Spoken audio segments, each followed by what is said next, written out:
Hello viewers, welcome to my channel Seema's small kitchen. আশা করছি আপনারা ভালোই আছেন, সুস্থ আছেন। আজ আমি বিস্কুটের একটা রেসিপি নিয়ে আসছি। বিস্কুট হয়তো আপনারা আটা ময়দা দিয়ে অনেক কিছু দিয়ে বানিয়ে খেয়েছেন, কিন্তু আজ আমি চালের গুঁড়ো দিয়ে বিস্কুট বানিয়ে দেখাবো। আর বিস্কুটগুলো এতটাই ক্রিস্পি হয় যে অনেক দিন পর্যন্ত স্টোর করে রেখে খেতে পারবেন। ছোট ছোট কম জিনিস দিয়ে বানানো রেসিপি পেতে হলে আমার চ্যানেলটাকে সাবস্ক্রাইব করে পাশে থাকা বেল আইকনটাকে ক্লিক করে অল অপশনে ক্লিক করে রাখবেন। আপনার কাছে সবার আগে নোটিফিকেশন পৌঁছে যাবে। আসুন দেরি না করে আমার রেসিপিটি শুরু করি। আমি প্রথমে একটা বাটির মধ্যে ডিম ভেঙে নেব। আর এই ডিমটা দেওয়ার জন্যই কিন্তু বিস্কুটটা একটা খাস্তা ভাব হয়। আপনারা যদি বেশি করে বানান তাহলে ডিমের পরিমাণটা বাড়িয়ে নিতে পারেন। সঙ্গে 2 চামচ ঘি দিয়ে দিলাম।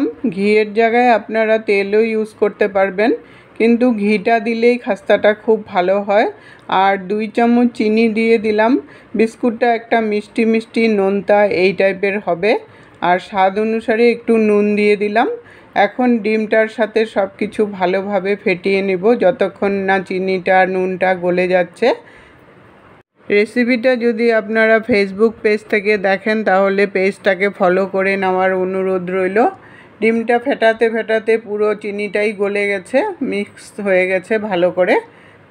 এখন আমি এটার মধ্যে 1 কাপের থেকে কম চালের গুঁড়ো দিয়ে দিলাম। কম করেই দিলাম চালের গুঁড়োটা, লাগলে আমি পরে দেব। তারপর খুবই সামান্য পরিমাণে বেকিং পাউডার দিয়ে দিলাম। বিস্কুট যেহেতু বেকিং পাউডার তো একটু দিতেই হবে। এখন আমি মাখতে থাকবো যতক্ষণ না হাতে না লেগে যায় ততক্ষণ পর্যন্ত মেখে নেব। মাখাটা দেখুন হয়নি, একটু আঠা আঠা ভাব হয়ে গেছে। এই জন্য আমি আরও 2 চামচ চালের গুঁড়ো দিয়ে দিলাম।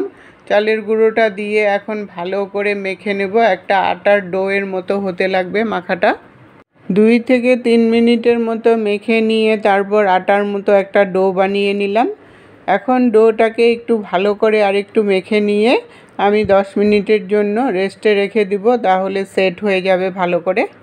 10 মিনিট পরে আমি ডোটাকে নিয়ে একটা চাক্কির মধ্যে নিয়ে আরেকটু সময় মেখে নেব। 2 থেকে 3 মিনিটের মতো আরেকটু ভালো করে মেখে নেব।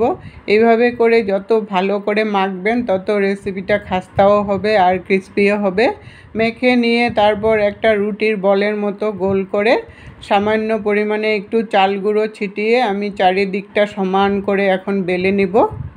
এই সময় বেলাটা চারিদিকে একদম সমান করে বেলতে হবে, যাতে মোটা পাতলা হয়ে না যায়। চারিদিকটা যেন একদম সমানভাবে থাকে, ওইভাবে সব বিস্কুটগুলো একরকমভাবে হয়ে যাবে। তাহলে রুটিটা এরকম মোটা রাখতে লাগবে।